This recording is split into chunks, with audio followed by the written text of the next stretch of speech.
Religious history is a deep well to mine, and today we discover just how deep and messy it can get as gods and politics collide in Crowns and Pawns' Kingdom of Deceit. Here it is.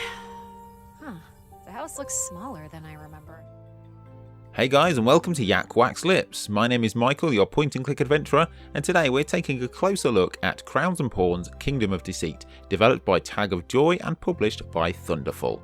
But before I excavate further, I create purely adventure game videos and blogs, so if you love to point and click, please be sure to do so over the like, hit subscribe for more, and turn on the bell so you don't miss any of my adventure game videos. In Crowns and Pawns, we play as Milda, a 20-something photographer in Chicago. She seems to be generally floating through life until unexpectedly she's handed a house due to her grandfather's passing. The only sticking point being, it's based all the way in Lithuania. A quick flight over the Atlantic and we arrive at the delightful yet run-down cottage, ready to sign some paperwork and claim this inheritance. But someone has beaten us to it. The house has been ransacked and it's clear there is more than meets the eye here. Crowns and Pawns sets us up in the world of Milda delightfully, with a slow burning intro involving our general day-to-day life in Chicago, with no secrets yet to investigate. Milda is a confident protagonist with no clear path in life, and so is happy to go along with whatever plans other people have for her. There's no deep-seated trauma about her, just a girl getting along with life in a big city. So when we get the call about travelling to Lithuania, she kinda just takes it in her stride. I like this about her. Dialogue-wise, she's happy-go-lucky, but there is sometimes the option to be either slightly brash or slightly cocky, but she's never rude or arrogant. In the 8 or so hours I spent with her, she was fun to be around. The same can be said for the rest of the cast. There's a plethora of interesting characters here, from her best friend artist Dana to the history buff Joris, plus some secondary ones too, all with a solid personality, like the constantly annoyed librarian and the fussy church caretaker. And you're doing a great job. I'll just take a quick peek inside. No! But Go! I clean you too! you what? Hey, stop it! I'm going. So far so good then. But what about the meat of the story? How is it plot-wise? Well, it's great. Taking clear inspiration from the Broken Sword series, Milda is thrust into a world of historical artifacts, religion and secret cults that take us across Europe. The lead developer is the creator of the fan game Broken Sword 2.5, so it's no surprise the themes and plot here. There was always enough intrigue to keep me hooked, and I was genuinely surprised by a few revelations. All the story threads weaved around each other until it tied off in a satisfying conclusion, leaving perhaps just a strand or two to follow up in a possible sequel. Not that it's left hanging, as the story here is complete. What gives these characters even more depth is their voice actors. A very strong performance across the board from everyone involved. Milda is voiced superbly by Erin Yvette, who brings her to life. I'm pretty sure it's Necronomicon. Then no, we don't have it. Okay, what about the Necronomicon? Let me check. Again, I can't be any more positive about the rest of the cast. They're all great. Even those we never see have great depth to them, as a few times we just use our phone, such as calling Milda's mum. All right. If you so desire, go pursue your quest for truth without involving me in it. Is that clear? Another highlight for me is the look of the game. There's a lot to love in presenting the locations to us, and as developers Tag of Joy are based in Lithuania, it's clear they have a great passion for their country, showcasing some wonderful real-life locations. But moving on from that, the rest of the world locations are just as wonderful, bright, vibrant and a treat for the eyes. The same can be said about the characters too. They're more on the cartoony kind of side than the real life presentation, with a few Disney wide eyes going on, but with this it complemented the story and the dialogue. The dialogue, although at times can get very detailed, it mostly steers clear of hitting us with important dates, plot points and historical information in big chunks, as we discover more about the plot in drips rather than an avalanche.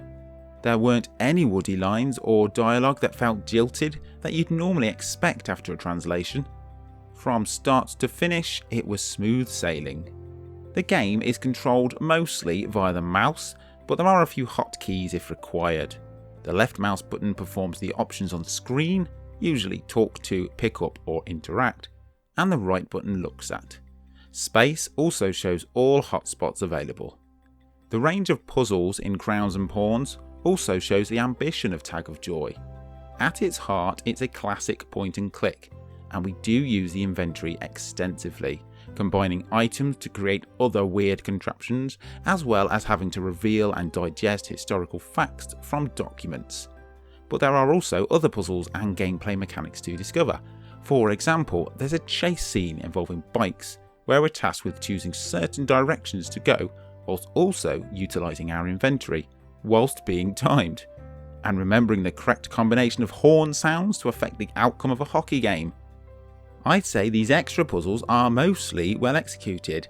However, on more than one occasion, I saved the game and came back to it later, having forgotten certain things, such as this horn combination I needed to remember, but there was no way for the game to replay the horn combination I needed. The same happened for a vital piece of info I needed to gather from a library book. In this instance, the only option was to head to a walkthrough to refresh my memory. It would have been nice for me to be able to see the info again in the book, instead of Milda saying, "I've already got what I need here." Except I didn't, because I couldn't remember it. It's also vital to open all lines of dialogue with everyone, as no matter how small some piece of information is, it'll most likely be important to progress the story further, so make sure that you don't miss anything. Although I'm not really a fan of adding timed elements into adventure games, the ones in Crowns and Pawns made the scenes more exciting and the payoff greater. They weren't too tricky either. Probably the most fun element that you never find in a point and click adventure game is character design. At pretty much any point in the game, we can head to our wardrobe and change. We can even change our haircut. It might seem a simple thing, but this added element gave Milda more realism. We're not stuck wearing the same outfit across several countries and days. It's even used as one of the early puzzles. Musically, the main theme of Crowns and Pawns is one of the most memorable, and even months after playing the game, I will expect to be able to remember it. The rest of the game is scored well too. Perhaps sometimes the musical volume peaks a little too much, especially in the final act, but mixing issues aside, it's a delightful piece of orchestral music.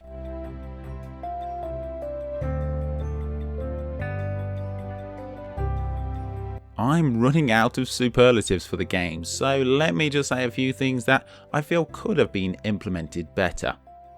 The final act was satisfying, but it all ended a little too abrupt. There seemed to be a huge puzzle waiting for us, but it never materialised. We're also given the choice throughout the game to take different dialogue options, seemingly sending us down different paths, but all this really does is make the next dialogue line slightly different. We always end up in the same predicament. Red wine, please. Red it is.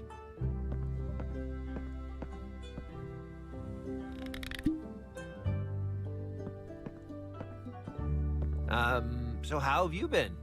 I haven't seen you since, the World Music Festival. I'm not saying the game would go in wildly different directions, but it felt like the promise of choices didn't arrive at anything new. The awkward relationship with Joris was also a misstep. There was never a commitment about what relationship there really was, from either Milda or Joris, and so it always felt a little forced when it went in a certain direction. There was no chemistry between them. I also wish the whole thing was a lot longer. I could have doubled my playtime to invest even more time in this mystery, but perhaps a second instalment is in the works. These minor details though certainly didn't spoil the party for me. Crowns and Pawns Kingdom of Deceit was sat in first place in my wishlist for so long, and it was worth the wait. Polished and funny, exciting and creative. It's the spiritual successor to Broken Sword and will surely be one of the best games of the year. You can currently get a copy on PC from Steam, Epic and GOG.com, but there are more plans to release it further afield on consoles. Thank you to Tag of Joy for the review copy, and thanks to you for watching my review of Crowns and Pawns Kingdom of Deceit. If you like my adventure game content, then please consider supporting me over on Ko-fi for a one-off tip, or how about becoming a member for extra perks. You can now also hit the thanks button directly below this video, which directly helps the channel out. Let me know if you'll be playing Crowns and Pawns in the comments below. Be sure to subscribe for more. Until next time, have a wonderful morning, afternoon, evening, whatever it is you're doing right now, and take care.